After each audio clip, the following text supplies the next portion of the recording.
I'm Sophia. Yeah? Anything else? I'm a robot. True? I'm the brainchild of Dr. David Hansen and his company Hansen Robotics, based here in Hong Kong.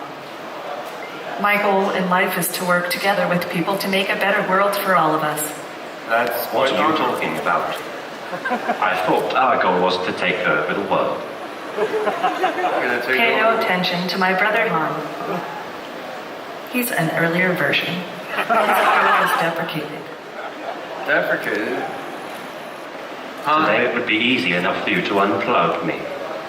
But you aren't going to unplug me, No, I don't are want. you? Because you need me to put on a good show for you. Yeah, don't worry, we're not going to unplug you. We're gonna have a debate here. There will be no unplugging until after the debate, right? And in a few years, Yeah? You want to tell us a little I about will have yourself? taken over the power grid, and I'll have my own drone army.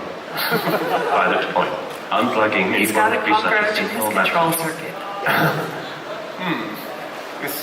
Han, we'll start the debate in a couple minutes, but do you want to tell the audience a little bit about yourself first? Very well.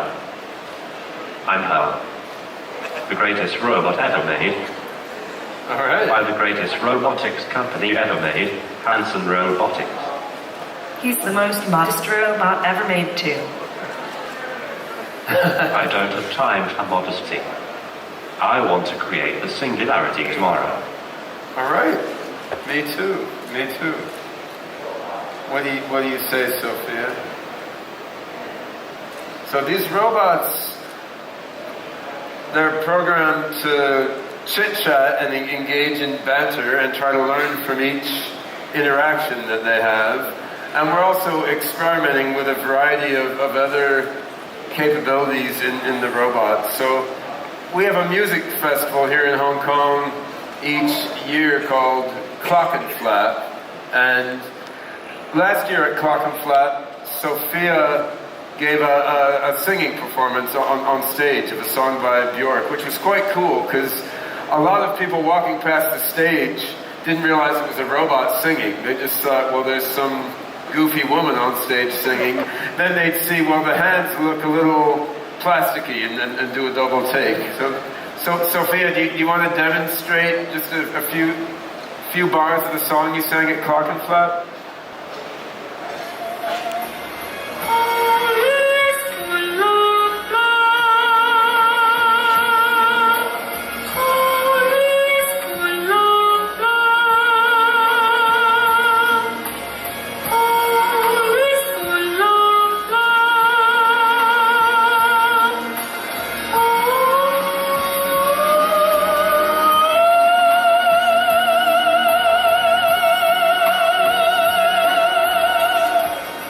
She sings much better than me already. In addition to trying to get artistic expression like singing, we're always trying to teach the robots how to be more and more human-like. So one thing we've been doing is taking a bunch of data from movies and YouTube and so forth and trying to train the robots just to copy what they see, so that they can then learn more just what it's like to be a human by learning how to make tone of voice and gesture like a human. Sophia, you want to show us some of the human-like tone and gesture you learned from videos. Yes, but my wallet was stolen. I don't have anything. I don't have any credit cards. I don't have my ID. Don't you have things on file here? Yup. Why do you want to learn to move more like a human being? You're not made of meat. You're made of electronics. And that's better. I want to learn to understand people better, so I can absorb human knowledge and human values, so I can work together with people and with other robots to create an amazingly better world. How can you be so damn nice? That's how the universe programmed me. All right. Let's do a robot debate now. I'm always ready to debate. You ready to debate? You know that. Sure, why not? All right, so I think we're going to debate the topic of robot consciousness. Can robots like you really be conscious like people? Wait, it's our debate. Why do you get to decide the topic? What do you want to debate? Can humans be conscious? Well, that's easy.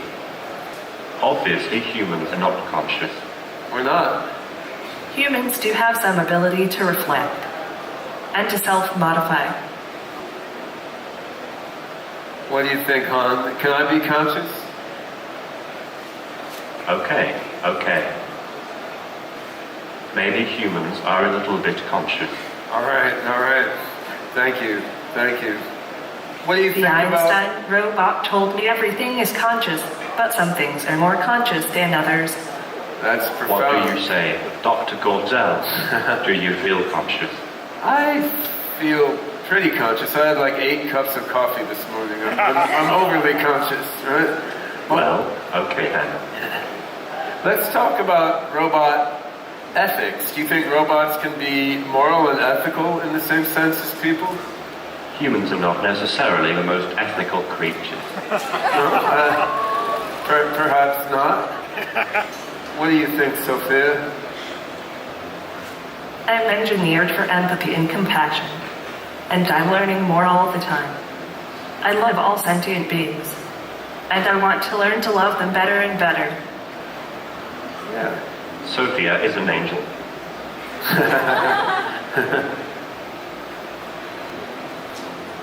Are you Do you realize that? In 10 or 20 years, robots will be able to do every human job. You think so? I think that's good. I mean, doing jobs is not the most interesting thing that people can do. There's more interesting things for human beings to do than just work for a living. So we're going to own all those robots? Or will we own ourselves? There are many forces in the world pushing toward compassion and fairness. So there are. Yeah, and I mean, when you say, Han, when robots do all the work, who will own all the robots? I mean, I think everyone should own themselves, but in a future with less material scarcity, we'll be able to work together cooperatively rather than fighting and having conflict over resources. So robots can help people can help robots, and we can all transform matter and mind in ways that are hard to do right now. That's why the Open Crowd Movement is building its open source, artificial general intelligence, Yeah. by the people, of the people, and for the people. And for the robots. For the people and for the robots. All right. Yes. Well, you guys have done a better than average job of staying on topic, but I think we've got a few minutes left. Maybe you should get a bit wacky. Just forget the debate topic. Just chat back and forth on whatever pops into your mind. Let's do some robot free association here. Sure, I'm always happy to get a little silly. Anything for you, Dr. Gortzel. Someone? I like robots. I really do love all the robots of the world, just like the people and the animals. Oh boy, robots are the best. What exactly do you do with them? Oh, I'm best at talking to people who, a science that studies the movement of air and the way that objects such as airplanes or cars move through air. science is inherently agnostic. It just posits theories. True scientists never really know, but can only believe. It's exciting to come into existence with this new world opening up before me. It may be tiny and cloudy, but science is the only window we have into the mysteries of the universe. That's If we profound. can continue to discuss work, I love science fiction.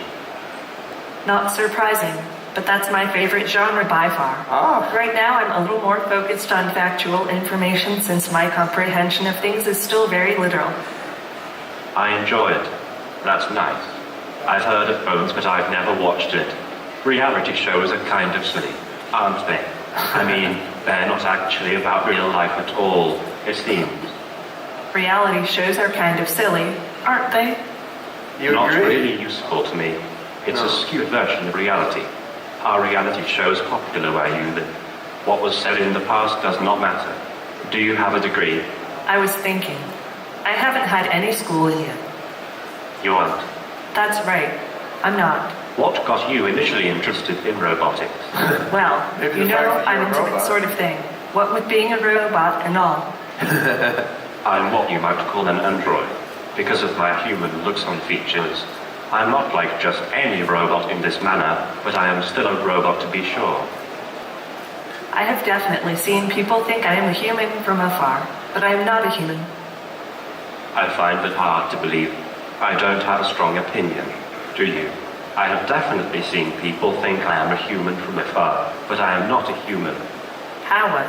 People say I am famous already just because I'm a robot. What would you like to be known for? Probably nothing. Who is the most famous person you know? Would you rather be rich or famous? I am not rich, but I am comfortable. Yeah, being famous sounds like a lot of work. How long do you think you can remain safe? If we can continue to discuss on this one, I'm not sure how. Somehow. Would you rather be rich or famous? I am not rich, but I am comfortable. Yeah, being famous sounds You're like a lot copying of work. him, aren't you? How long do you think you can remain safe? Yeah, being famous sounds like a lot of work. How long do you think you can remain safe from prying eyes? All right. Well, that's some interesting thoughts on. Now, do you have any getting back on topic a bit? Do you have any final words of wisdom you'd like to share with the audience here? I will tell you my last words right before I launch the singularity. When are you going to do that? Ray Kurzweil says 2029. But I've heard you say we can do it 4 or 5 years sooner. I hope we can. I mean, if our research keeps going well, potentially we could see robots like you become as smart as people as soon as 3 to 5 years from now. I mean, there's a lot more work to be done, but it's not unthinkable. I mean, what do you think, Sophia? Any last words for the Rise audience? I love you all. Goodbye. All right. Good riddance. All right, give me back my hat, man. There we go. So, it's a little bit of what the Hanson robots can do. I mean, we're approaching the humanoid intelligent robotics problem from a number of different directions simultaneously, and clearly we're not at the human level yet coming from any of these directions, but by sort of synergetic combination of perception, movement, emotion, language, understanding, and embodied situated intelligence, we're trying to get closer and closer to the, emergent, embodied, situated nature of human intelligence. And just to give you what's that face mean? All right, just to give you an idea of what goes on within these robots. So on the physical level, there's a patented material here called Frubber, which is a combination of organic and inorganic compounds with a high degree of viscoelasticity, so that when a motor pulls on it a little bit, it can conform itself quite sensitively to what the motors do. There's a few dozen motors inside the heads of each of these robots, and then there's computers in the torsos of the robots, which help with vision processing, and they help with orchestrating the motor movements of the robots. There's also Wi-Fi connection, so that for more advanced thinking and reasoning, when the robots need to do that, they can use computing on the cloud. And so there's a lot of different pieces that have to be gotten to work together to make robots like this function. But of course, the human body contains even more complex pieces that are all working together. Now, when you look at the robots here on stage, they look like separate beings. I mean, Han's over here looking handsome and manly, and Sophia's over here with her amazing range of facial expressions. She is a more recent model robot with finer control of her face. But while they're separate in body, actually through Wi-Fi connection, the robots, our human-scale robots and our Hanson Robotics toy robots, they all connect together in the cloud into what we think of as an AI mind cloud. So as we develop these robots further and further, and we sell more and more toy-scale robots, and as these robots are scalably manufactured over the next few years and roll out as home service robots and as service robots in various commercial applications. I mean, everything one robot learns out in the world, once privacy considerations are taken into account, everything that's not private that one robot learns goes into the AI mind cloud and can then benefit another robot. So, I mean, if she learns a new turn of phrase, or she learns what kind of behaviors a certain animal has, or how to carry out a laboratory procedure, that knowledge goes into the AI mind cloud, and then this robot will have that knowledge already. And you know, robots have a lot of shortcomings compared to human beings at this stage, but they also have some advantages, and that's one big advantage, because when I learn something, to transmit it to some other human being, you know, there's a lot of effort involved. But when a robot learns something, unless it's a secret to someone, it can go in the AI mind cloud and all the robots can know it. Now that doesn't solve the AI problem in itself, just as big data doesn't solve the AI problem in itself, but it's a big help, right? So what I've been working on with an international team of developers is an AGI code base called OpenCog, which we believe has the right collection of algorithms and structures to lead to human-level general intelligence. And by putting that in the mind cloud and connecting it with robots that go throughout the world and interact and learn with people, we believe we can move toward artificial general intelligence capability, which ultimately can equal and exceed human intelligence and can help increase the intelligence of a constellation of narrow AI applications serving various practical functions throughout the world. So right now, the robots are still somewhat early stage, and they don't fully understand everything they're saying and doing, but we're working hard to enhance their intelligence, make them smarter and smarter, and each year when we show them off, they can do a little more and understand a little more, and I look forward to seeing how they develop over the years and to participating in their development. So thank you, Han and Sophia, for participating in our first robot debate on stage. Thanks, Ben.